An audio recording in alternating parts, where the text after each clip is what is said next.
Morning student. आज अब अपनी एसटीसी फर्स्ट ईयर कला शिक्षा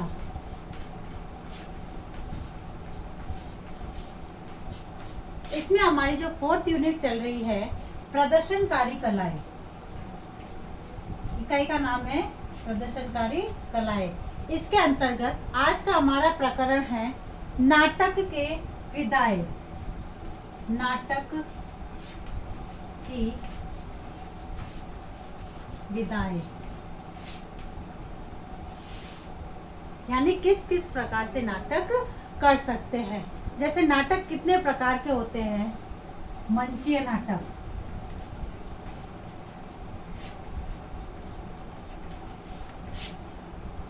नुक्कड़ नाटक,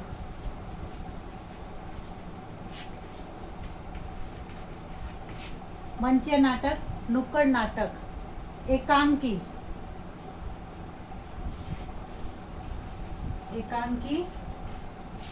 नाटक, फिर है मुकाभिनय नाटक,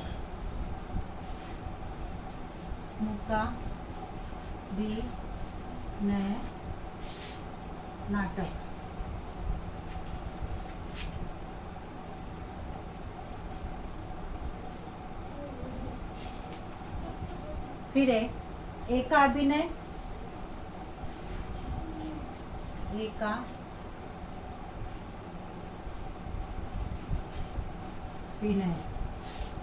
और छठा है इम्प्रोवाइजेशन।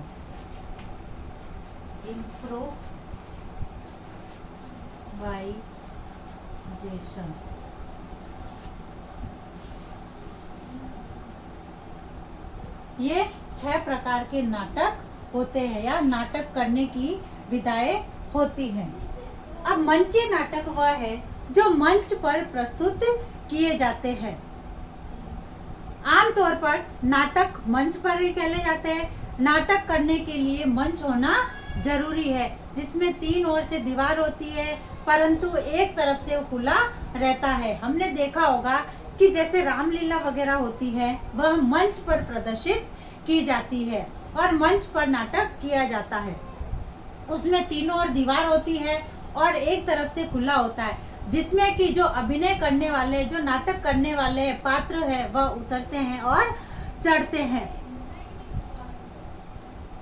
ताकि दर्शक उनको देख सके। जब एक तरफ से खुला रहेगा तो दर्शक इसकी आसानी से उनको देख सकेंगे।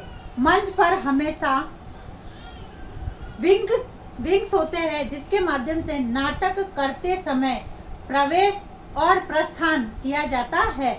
मंच पर नाटक करते समय जैसे परिधान है, प्रकाश की व्यवस्था है, संगीत है, ध्वनि की व्यवस्था है आदि महत्वपूर्ण होते हैं। जैसे जैसे जो नाटक में जो अभिनय करता है उन अभिनय के माध्यम से जैसे जो साउंड है, जो प्रकाश है, लाइटिंग है, इन सब की व्यवस्था होना आवश्यक है।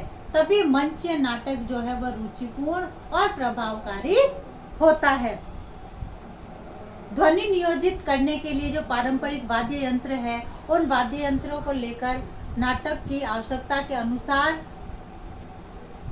मंच पर उनको दिखाया जाता है। तो इस प्रकार हम कह सकते हैं कि मंचीय नाटक जो है वह मंच पर प्रस्तुत किया जाता है विभिन्न पात्रों के माध्यम से, यानी उसमें वेशभूषा उसी के अनुसार होती है। जब पात्र या नाटक करने वाले जब आते हैं पात्र, तो जिस तरीके का वो पात्र निभाते हैं उसी के अनुसार उनकी वेशभूषा होती है, स्वभाव होता है, तथा इस प्रकार से मंच पर वह नाटक करते हैं। उसके बाद आता है नुक्कड़ नाटक।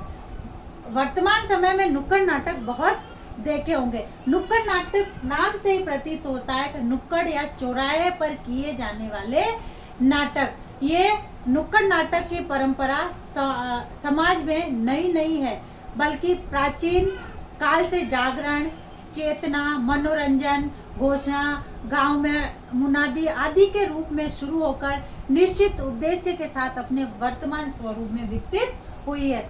आज नुक्कड़ नाटक होते हैं वो तमाम सामाजिक, धार्मिक, राजनीतिक मुद्दों को लेकर, यानी समाज से संबंधित जो मुद्दे हैं उन मुद्दों को लेकर नुक्कड़ नाटकों का प्रस्तुत किया जाता है।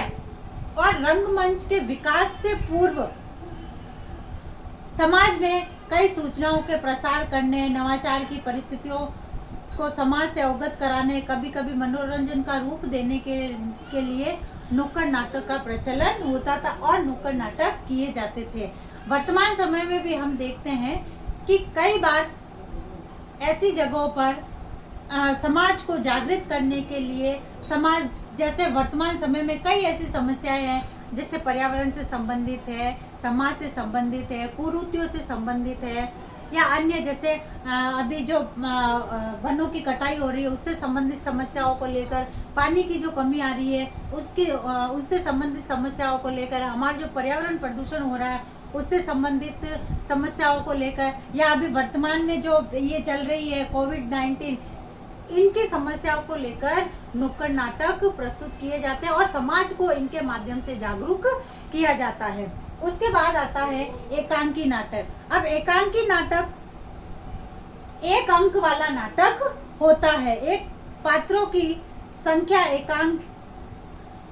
संख्या एकांकी में अधिक नहीं होती है। इसके स्थान पर समय और पात्र सामंजस्य विशेष महत्वपूर्ण होता है। नाटक जो है दर्शक किसी घटना को क्रमबद्ध रूप से देखता है और एक ही अंक में, यानी ये एकांकी नाटक एक ही अंक में समाप्त होता है, उसका दूसरा भाग नहीं होता है।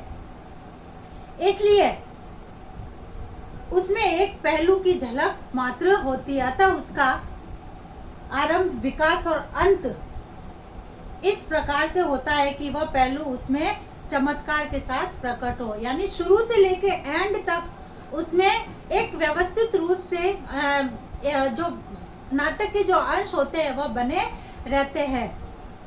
शुरू कैसे करना है, आरंभ कैसे करना है, उसका अंत कैसे करना है, ये सब एक ही अंक में दिखाया जाता है। इससे कि जब एक ही अंक में हम नाटक प्रस्तुत करते हैं तो दर्शक जो होते हैं वह उत्सुकता पूर्वक जागृत होते हैं और उत्सुकता पूर्वक उस नाटक को देखते हैं। उसके बाद आता है मूका अभिनय। मूका अभिनय यानी वाणी या ध्वनि के माध्यम से, वाणी या ध्वनि के विकास से पूर्व जिस दैहिक हाव भाव और मन की स्थिति द्वारा जो हमारे भाव अभिव्यक्त किए जाते हैं, मुख मुद्रा, यानी ये मुख की जो मुद्रा है, इन मुख की मुद्रा द्वारा इस अभिनय को किया जाता है, इसे मूका अभिनय कहते हैं। मुख यानी बिना बोले अभिनय करना, नई स्थिति में व्यक्त करना, अपने भावों को मुख द्वारा अभिनय करके अपने भावों को व्यक्त करना मूका अभिनय कहा जाता है। उसके बाद आता है एका अभिनय। इसमें जो नाटक करने वाला है, अभिनय करने वाला है, इसमें विभिन्न पात्रों को एक साथ निभाता है, यानी एका अभिनय में एक ही अभिनेता होता है और पात्रों या चरित्रों का समानांतर जीता है, यानी एक समान उन पात्रों को जीता है। मंच पर एक ही कलाकार होने से दर्शकों को लगता है कि एक से अधिक पात्र मंच पर मौजूद है। जब इसमें व्यक्ति एकाभिनय करता है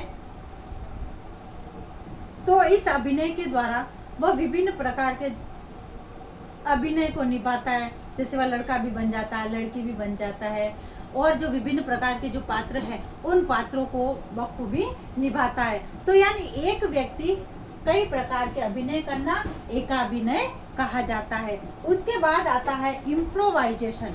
अब इम्प्रोवाइजेशन में बच्चों को समूह में बिठाकर कुछ ऐसे अभ्यास करवाए जाते हैं जिससे उन्हें अपने ज्ञान, अपनी समझ और विस्तार का बोध होता है। जैसे क्रमबद्ध तरीके से उनको कुछ टॉपिक देना और उस टॉपिक पर पूरी जो यात्रा का वृतांत सुनाना, कि जैसे बाई चांस आपको ये टॉपिक दे दिया, आप भ्रमण पे गए तो उस भ्रमण पे आपने क्या क्या देखा, वो आपके लिए कैसा रहा, इस प्रकार का वृतांत बताते हुए उनसे सुनना। कि जब तुम है ना कक्षा में प्रथम बार आए तो तुमको कैसा लगा, तुम्हारे पापा की नौकरी छूटी तो कैसा लगा, उदाहरण के तौर पर इस तरह के उनको टॉपिक देना और उस टॉपिक से संबंधित उनसे राय जानना, वृतांत सुनना और बातें सुनना। तो इस प्रकार से ये जो नाटक हैं, नाटक विभिन्न प्रकार के अभिनय द्वारा किए जा सकते हैं। धन्यवाद।